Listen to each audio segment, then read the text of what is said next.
Assalamualaikum warahmatullahi wabarakatuh. Selamat siang pemirsa, bertemu lagi bersama saya Herawati Munte.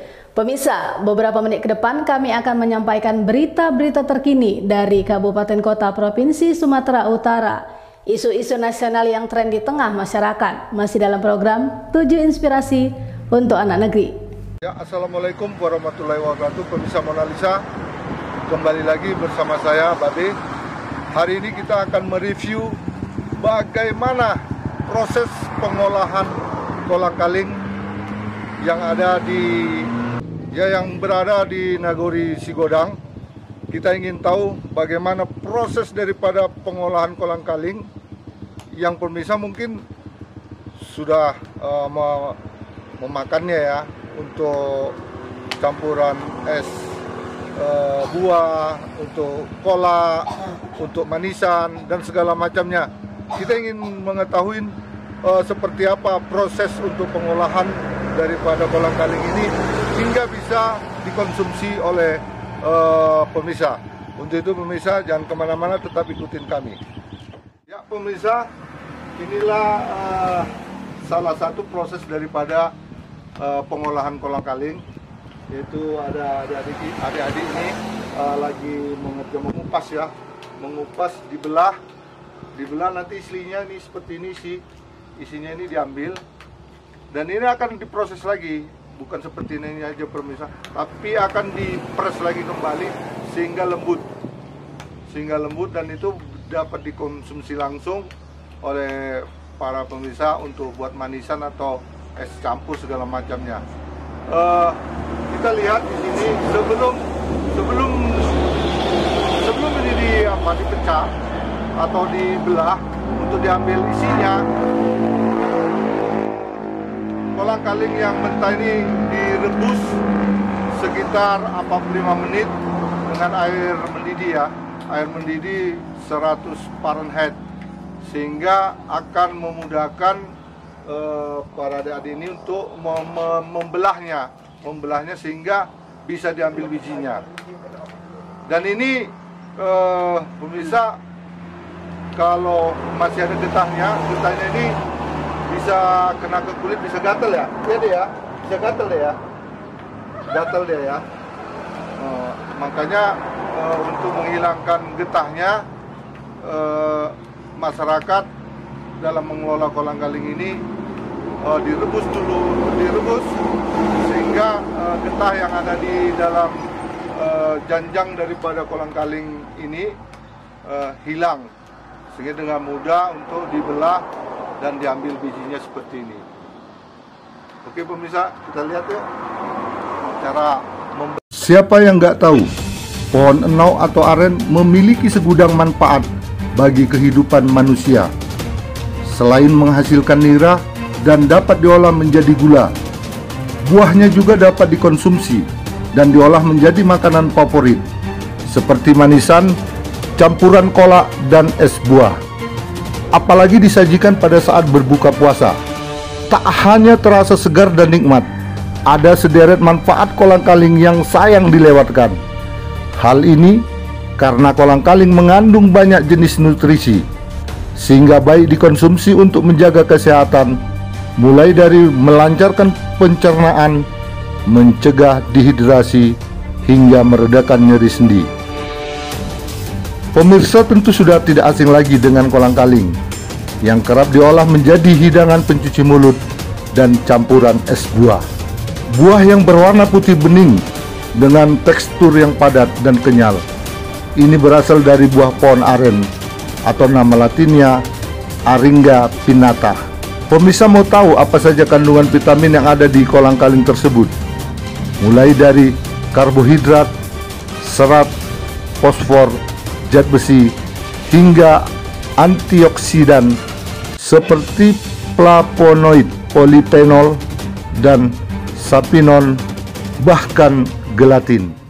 Assalamualaikum pemirsa, kebetulan pada saat ini ada pengelolanya, yaitu Bang Uca. Bang Uca, kita mau tanya-tanya nih ya, sharing-sharing terkait dengan progres daripada budidaya kolang-kaling ini ya kan. Paling tidak kan untuk kedepannya harus ada pembibitan ulang ya kan. Artinya ada regenerasi daripada pohon aren yang ditanam di Nagori Sigonang ini. Untuk saat ini lagi ada nggak bantuan dari pemerintah untuk penanaman bibit aren ini di masing-masing Nagori? Tidak ada. Belum ada ya? Dari pihak apa gitu, entah kelompok gitu atau melalui gamotnya, ada nggak pernah mengajukan permohonan? Belum ada, Pak. Belum ada ya? Oh gitu ya. Jadi kalau untuk saat ini hanya seperti itulah ya, pohon aren-aren yang udah tumbuh-tumbuh biasa gitu aja ya, yang bukan yang dibudidayakan atau menjadi kebun gitu ya, yang tumbuh sendiri dia ya, tumbuh sendiri ya. Itu berapa tahun dia umurnya pohon aren ini? Sekarang 6 tahun gitu. 6 tahun udah apa itu ya? Udah berbuah atau udah mati dia? Udah berbuah. Udah berbuah. Kalau apanya lamanya umurnya sama nggak sama pohon sawit? Sama gitu loh, Pak. Hampir 30-an gitu ya. Kalau udah tua kali, udah tinggi kali, udah wajib di replanting seperti pohon yang sana itu ya. Udah tinggi gitu. Untuk di bulan Ramadan ini ya kan, kebutuhan kolang-kaling ini berapa banyak udah di apa? Artinya udah ditolak gitu ke pasar gitu, kira-kira ada berapa banyak? Sekarang 8 ton gitu, Pak. 8 ton ke 10 ton lah gitu ya. Kalau Ramadan. Ini kerja kelompok atau apa? Patungan atau memang sendiri dikelola gitu? Sendiri dikelola, Pak. Sendiri Iya. dikelola ya. Modal sendiri lah gitu ya. Untuk apa ini? Untuk bahan bakunya? Dia sistemnya belinya dia per janjang atau per kilo juga? Perjanjang, Pak. Yang dibeli masih mentah kan per tandan. Iya, per tandan. Satu tandan itu berapa apa dijual? Apa dibeli? Tergantung apa sih, Pak? Kualitasnya juga kan. Kalau yang besar dia kualitasnya mahal, Pak. 60.000 gitu. Satu janjang. Iya, satu tandan. Itu yang kalau yang kualitas besar yang kayak mana? Kira-kira bisa dicontohkan? Atau yang segini-segini buahnya? Sekitaran segitu lah, Pak. Kayak manggis gitu ya, besarnya gitu. Ya, mau juga ada. Ada segitu ya.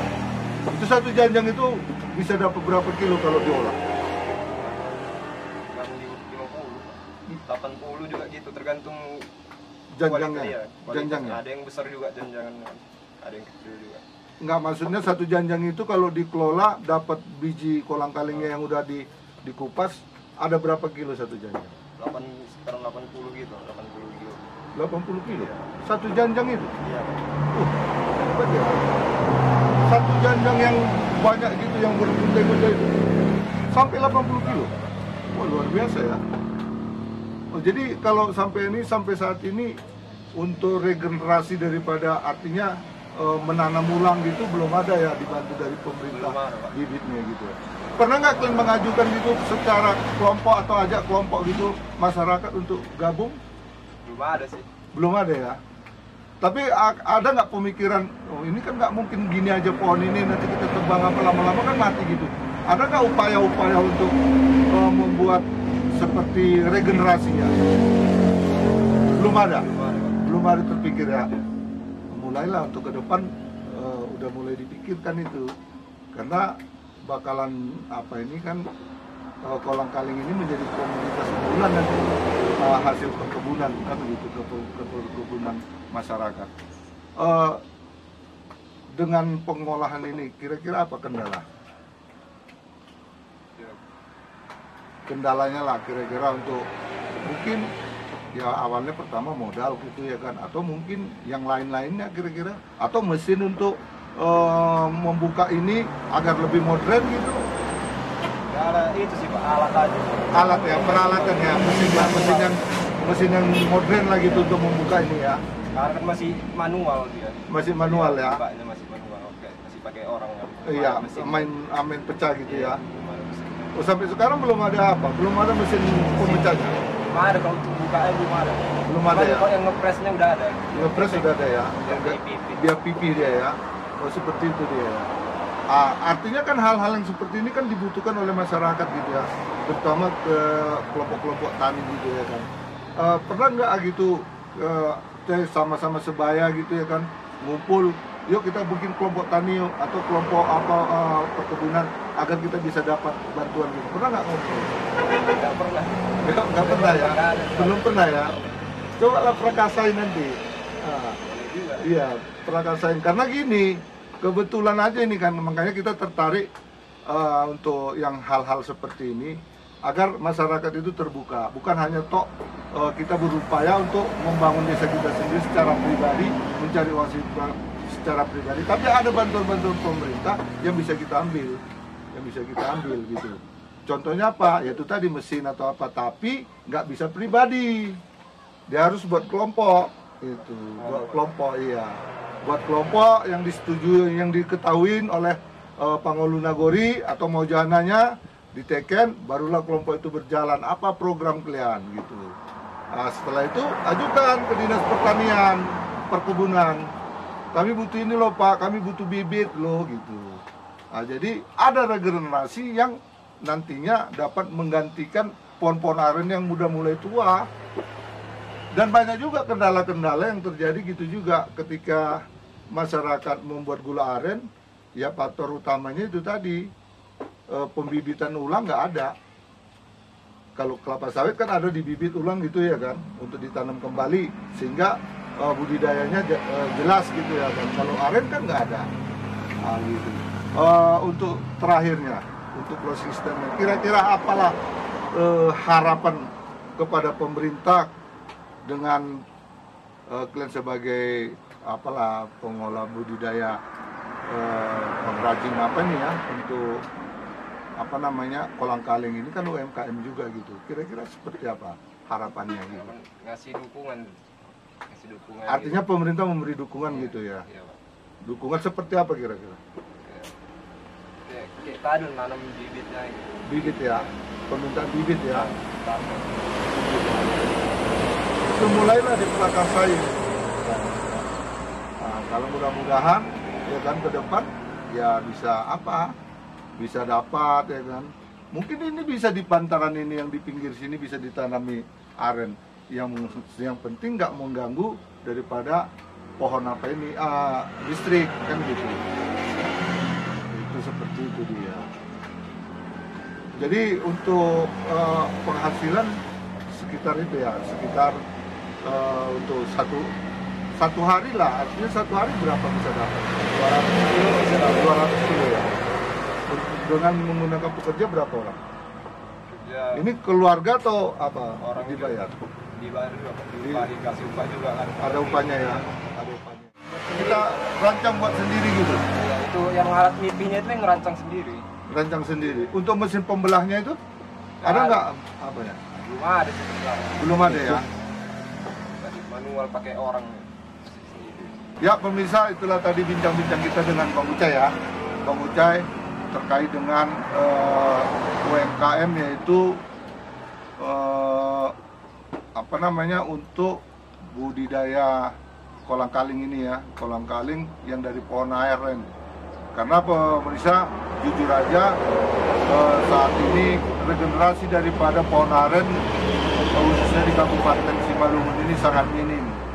Artinya pohon-pohon aren yang ada di Kabupaten Simalungun ini tumbuh secara mandiri, tidak dibibitkan sehingga ditanam oleh masyarakat petani. Artinya tumbuh masing-masing secara alami, tidak dibibitkan. Jadi kita meminta tadi pendapat daripada Bang Ucai, bagaimana untuk kedepannya, bagaimana pemerintah bisa membantu kebutuhan-kebutuhan UMKM terkhusus dalam pengolahan kolang-kaling pada saat ini. Untuk itu pemirsa jangan kemana-mana, tetap ikutin kami masih dalam program 7 Inspirasi untuk Anak Negeri. Assalamualaikum warahmatullahi wabarakatuh. Horas, horas, horas.